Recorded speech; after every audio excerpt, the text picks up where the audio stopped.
বিএনপির কিছু কিছু নেতাকর্মী মনে করতেছে আমি বিএনপির শত্রু হয়েছি। আমি বিএনপির পলিটিক্যাল অপোনেন্ট। আমি কখনো বিএনপি করি নাই। আমারে হাসিনার লোকজন বিএনপি কইতো, আর কইতো আমি তারেক রহমানের টাকা খাইয়া হাসিনার বিরুদ্ধে বলি। ভাগ্যের কি নির্মম পরিহাস, আজ বিএনপির লোকেরা বলে আমি জামাতের টাকা খাইয়া বিএনপির বিরুদ্ধে বলি। আপনাদের একটা সৎ পরামর্শ দিই, পলিটিক্যাল অপোনেন্টকে বুদ্ধিমত্তার সাথে ডিল করেন। রাজনীতি করতে আসছেন, আপনার অপোজিশন থাকবে, আমার লোকের তেদরামি করতে আসেন না ভাইজান। আমি অনেক দরদ নিয়ে ক্রিটিক করি আপনাদের। তো এটা যদি সহ্য না হয়, আওয়ামী লীগরা যেভাবে ট্রিট করতাম সেভাবে যদি ট্রিট করতে বাধ্য হইতে হয়, তাতে আপনাদেরই ক্ষতি।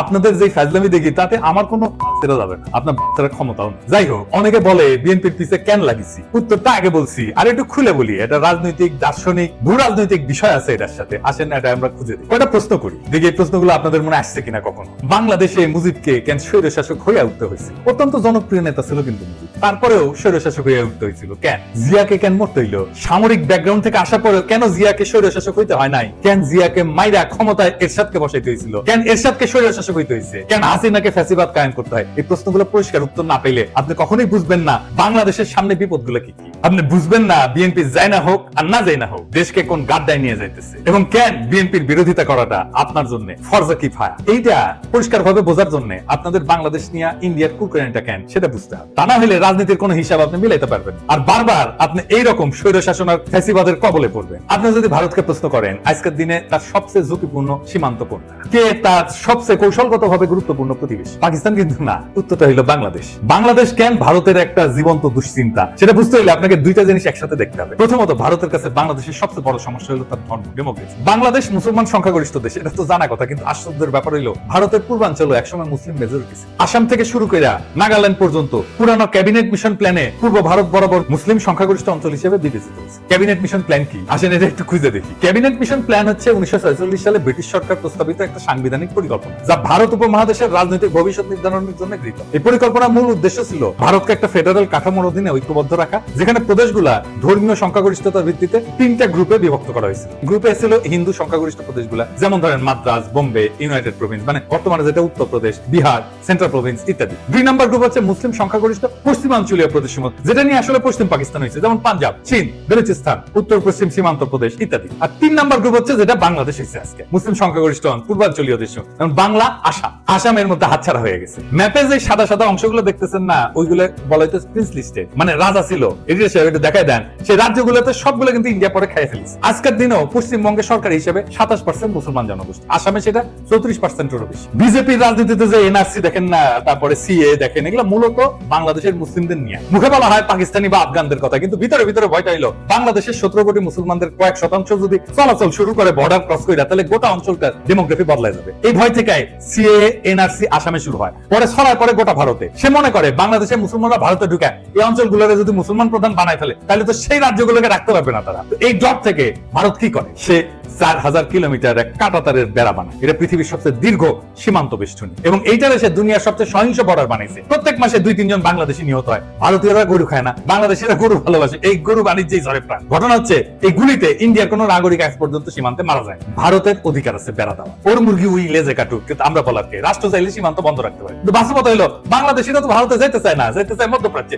সিঙ্গাপুরে বা অন্য কোথাও। তবে তারা চলমান মানুষ, উদ্যমী পরিশ্রমী মানুষ, তারা চলে যায় সবখানে, এমনকি করাচিতে। এইখানে আসে দ্বিতীয় সমস্যা, সেটা হইতেছে এই শিলিগুড়ি করিডোর বা চিকেন নেক। আমরা এটা আগে আলাপ করছি অনেকবার।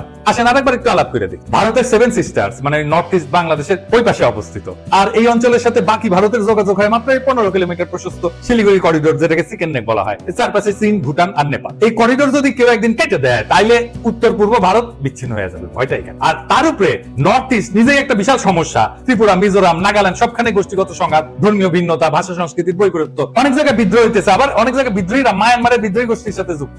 তাহলে ভারত ওইখানে যুদ্ধ বাঁধলে ট্যাঙ্ক পাঠাবে কিভাবে, সেনা পাঠাবে কিভাবে, ভারী অস্ত্র পাঠাবে কিভাবে? বাংলাদেশ ছাড়া কোনো উপায় নাই। তাদের প্রয়োজন ট্রানজিট এবং করিডোর। চট্টগ্রাম বন্দরের মাধ্যমে ত্রিপুরায় প্রবেশ বা রেলপথে পূর্বাঞ্চলে যাওয়ার সুবিধা, এটাই ভারত দীর্ঘদিন ধরে চাইছে। কিন্তু ভাবেন একবার, আপনি একজন বাংলাদেশি, আপনাকে কাঁটাতারে ঘিরে রাখা হইলো, তারপরে বলা হইলো ভারতীয় ট্রাক যাবে আপনার দেশের একদিক থেকে আরেক দিকে, ভারী সরঞ্জাম যাবে।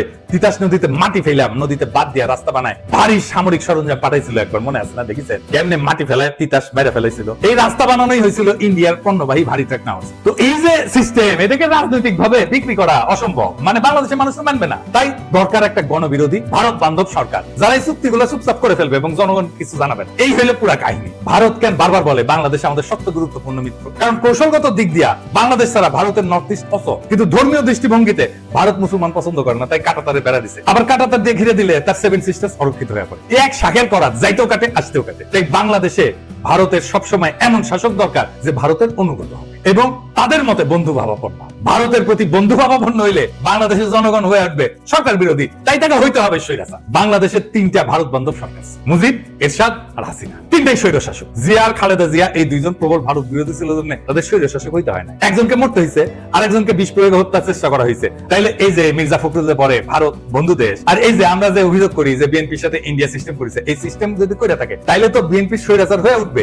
বাংলাদেশের স্বৈরাচার হয়ে ওঠার সব শাসক ধ্বংস হয়েছে। বিএনপির নেতা কর্মীদের বলতেছে, আপনারা কি চান বিএনপি ধ্বংস হয়ে যাক? আমরা রাতারাতি বিএনপির মতো একটা দল তৈরি করতে পারবো, তাইলে ক্ষতি কার হবে? বিএনপির হবে নাকি বাংলাদেশের হবে? আজকাল এপিসোড দেখার পরেও যদি আমাদের বিএনপি শত্রু বলে মনে হয়, তাহলে কিছু বলার নাই। নিজের মারতে চাইলে কেউ তারা ঠেকাইতে পারবে না। তাই যারা এখন ঘুমায় আছেন তারা জানা রাখেন, আপনার ঘুমের দাম ভারত থেকে বুঝে নিচ্ছে। আপনার ভূখণ্ড ব্যবহার করে, আপনি নদী হত্যা করে, আপনার ভবিষ্যৎ বন্ধক রেখা, আপনার গণতন্ত্রকে লাশ বানায়, তারা আগ্রাসনকে সৌহার্দ্য বলে চালাই দিচ্ছে। আর আপনি একটা দলকে বাঁচাতে গিয়ে পুরা জাতিকে খাদের দিকে ঠেলে দিচ্ছেন। বিএনপি যদি আবারও এই খেলা না বোঝে, যদি তার নেতৃত্ব আবারও ভারতের পায়ের দিকে মুখ করে বসে থাকে, তাহলে মনে রাখবেন স্বৈরতন্ত্র কারো আপন হয় না। আপনি ভারতকে বন্ধু পাবেন, ভুল করেন না। ভারত কোনো বন্ধুত্ব চায় না, সে দাসত্ব চায়, করিডোর চায়, চুপচাপ মাথা নত করা সরকার চায়। আপনি যদি আজও সেই স্বপ্নে ভাসেন যে ভারত আপনার পাশে দাঁড়াবে, তাইলে আপনি ইতিহাস পড়েন নাই, রাজনীতি বোঝেন নাই, স্বাধীনতা মানে জানেন না। এখনো সময় আছে, সোজা হয়ে দাঁড়ান, আপোষের রাজনীতি ছুঁড়ে ফেলে দেন। যারা আপনার সমালোচনা করতেছে তাদের ভয় করেন না, বিবেকটা বরং আপনার জাগ্রত করেন। কারণ আজকের দিনে সত্য বলা মানে বিদ্রোহ করা, আর এই বিদ্রোহে যদি শেষ আশ্রয় হয়, তবে আমি গর্ব করে বলি ইনকিলাব জিন্দাবাদ।